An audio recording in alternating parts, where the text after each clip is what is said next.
Hey there, good morning. I just wanted to shoot a little video. I'd meant to record the FPU session last night, and I didn't hit record at the right time, and so I'm going to try and do that during the discussion parts of future weeks. But I just wanted to give you a quick recap of Lesson 1 so that you are caught up with us for the week. So I hope you got a book. If not, you can ask Brandy for it. It will be a book, and it will say FPU on it. We're in week 1. So baby step 1 is save $1,000 for your starter emergency fund. There was quite a lot of people in the class who had not hit that milestone yet. Some had, some hadn't.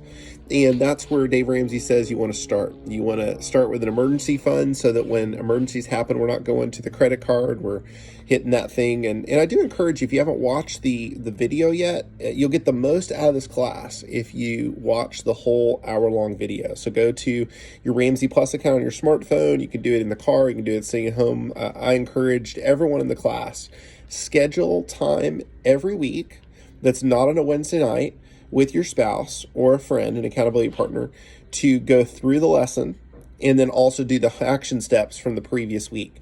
So when my wife and I were doing Thursday nights, we made Tuesday nights financial peace homework night. So that's where this week there's 4 action steps we'll get to in a little bit. And you would also watch the lesson for week 2. So if you haven't watched week 1 yet, you want to go ahead and watch week 1. Then we're going to do the action steps for week 1 and move on to week 2. And the people that get the most from this class are the people that kind of do the steps that Dave Ramsey's encouraging everyone to do. So I highly encourage you to do that. The biggest action step for this week was a budget committee meeting.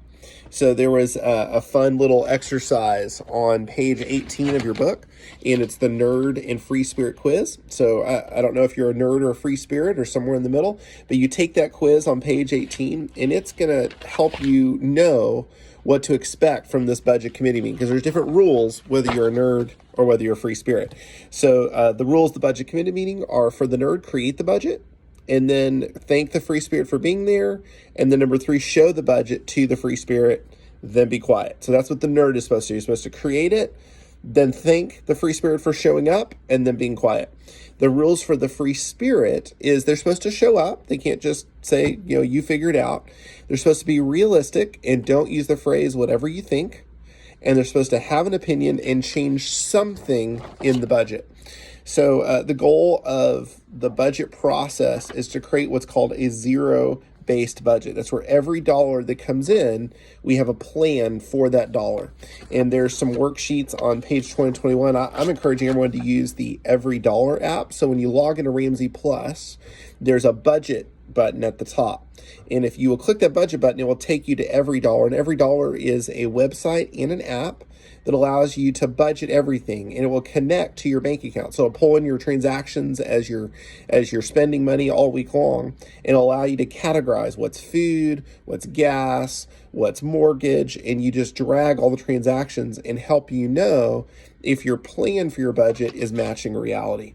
So that is kind of what we talked about is the major action steps. I'm also emailing out an anonymous financial snapshot. We're going to answer just some basic questions of where we are today, and our prayer is that 9 weeks from now we'll be in a different place. So that's the goal of that financial snapshot. I'll be sending that out today. And then the other thing, there's some good discussion questions that we went through just as a class. It'd be good to talk about, think about a time when an emergency stressed you out. How would it have been less stressful in the family if, when a financial emergency happened, there was the emergency fund there ready to take care of it?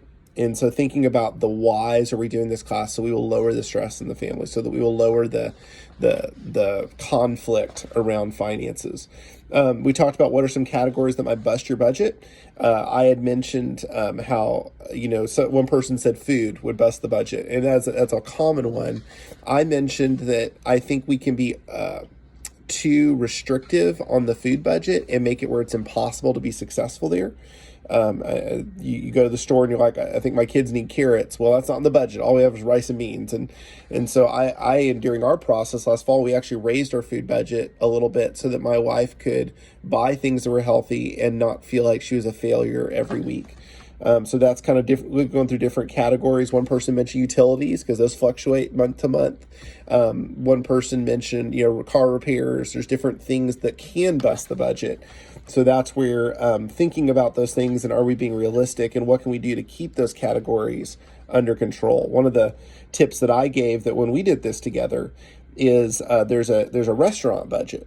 And we made a rule in our family that if you eat out and you're not with your spouse, that you cannot use the restaurant budget for that. You have to use another bucket like your personal allowance. And so I said, as an example, if my personal allowance is $50 a week, I could do, $50 a month. I get to do whatever I want for $50 a month. I can buy disc golf discs. I can go to a movie with a friend, whatever I want.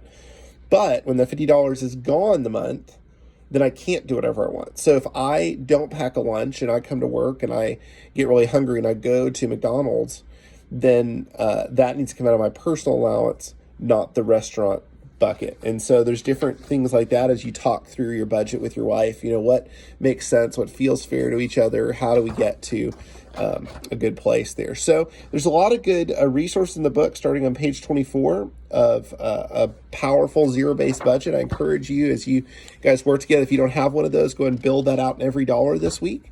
And I'll be praying for you guys. And if you need, you want to buzz me back, you got questions, it's going to be every week we're going to be doing things and you don't want to get behind. So the biggest thing that will, I think, be a signal of success is scheduling that extra time. So, look forward to future lessons. And as I said, if you have questions, give me a buzz and I'll talk to you soon. Bye.